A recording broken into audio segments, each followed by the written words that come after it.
Do you want to talk about January 20th, Um, Inauguration Day, and how yeah, things have I mean, changed? yeah, I mean, it's a reality. Right. It's not an easy reality Yep. right now, and um, I will be the first person to stand at the front of the line saying that our southern border has been broken, and I don't know how to fix it. Sure. But some control needs to be had there. So Absolutely.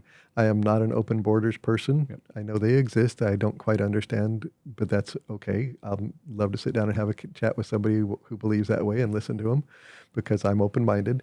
But I believe that we need to know who's coming into our country, and that being the free country that we are, that was founded on um, immigrants. I mean, we are the true melting pot. There's no other nation in the world that is what we are in that sense. Hmm. And just to abandon that would seem really, really wrong. But that, I mean, that's just so to answer your question. I Yep. wanted to preface with that. But so on Inauguration Day, somewhere amongst the nearly 200 executive orders was an executive order that was pausing new arrivals. So the families that are fully vetted and been waiting for years and years and years, uh, you know, the executive order said that'd be paused for 90 days and reevaluated in that 90-day period, and then either put off for another 90 days or reopened again. And so it was like, okay, that's slightly annoying, but if you want to look at it and make sure it's right and make sure it's healthy, and then open it back up with some tweaks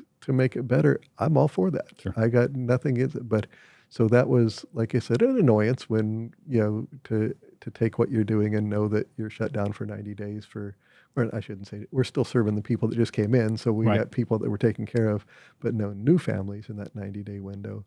And then last Friday, the State Department sent an email to all the agencies that do what we do around the country and issued a stop order. Hmm. And that stop order said that we weren't to provide any more services. Well, you can tell me that you're not going to fund those services, and I'm okay with that, but you're not going to tell me to abandon the people. Right. And so we have made a commitment that we will serve those people. That that family that came in, that family from Afghanistan that came in on the 20th. Right.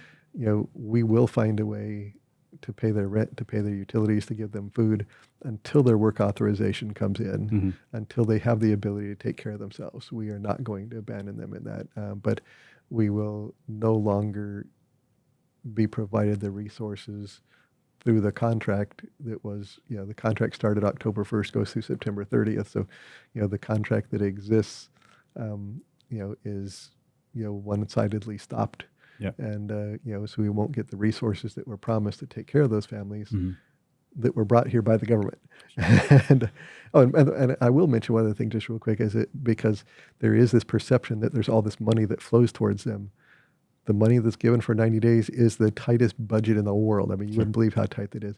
And once they've been here 6 months, they get the bill and have to start paying back their airfare that brought them here.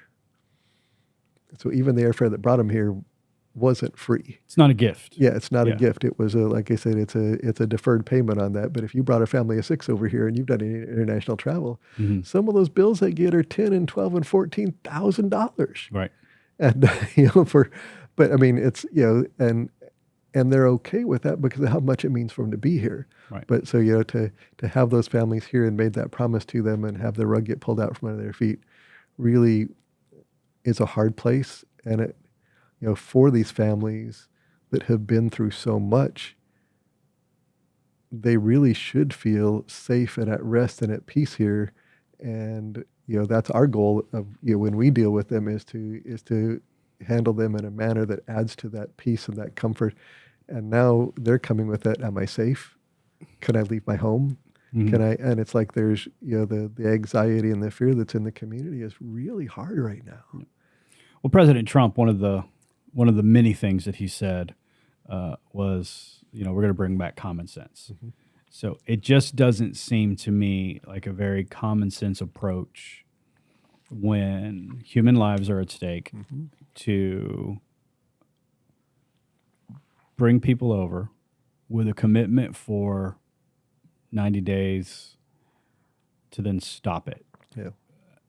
I understand. You want to pause? Okay, no more human beings are allowed to come for a period of time. Okay, I get that. But the ones that are here, we have an obligation to keep our commitment to, especially in countries like Afghanistan, where we, in one way or another, it might not have been a signed contract on a piece of paper, but we made a commitment that we were going to take care of you. And anytime you decide to put, uniformed military personnel on the ground, like, you're making that, like, we're here to save you, right? Yeah. The red, white, and blue is coming, and you're going to be fine. And then we left, and they weren't fine, and they were actually worse than before. So then to come here, okay, now I can be safe, I'm okay, and then we pull the rug out again and say, okay, hey, no, we're not going to keep our commitment again. Like, that's hard. That's brutal. Like, it just doesn't seem like a common sense approach. And we could debate for hours as to, what the right way to do things would be. And we didn't make those decisions. So, but like you said, you can't tell me to abandon these people. No, so exactly. I'm not going to. And we're not going to. Yeah. And another thing, just as a side note worth knowing, is refugees are on a 5-year path to citizenship. Mm-hmm. So they do become, and if you ever get the opportunity, and I don't know if you've ever been to a naturalization ceremony where people become citizens, if you ever get the opportunity to go to one, absolutely go. I mean, to go there, we've been there because we've been invited by some of our refugee friends, and to see 40 or 50 or 60 people there from 20 or 30 countries that literally are crying because they just became citizens. Right. I mean, that are just it means so much to them.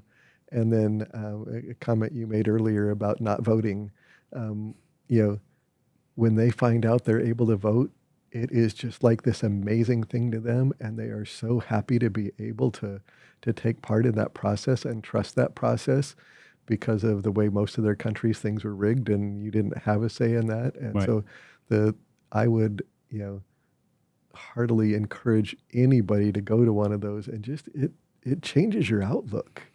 Because the thing that you and I was born with, Yep. we didn't have to do anything for it. Yep.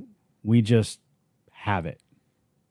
And I think too often, because if we didn't have to work for it, if you didn't have to earn it, It's for granted. You take it for granted. And do we even value it?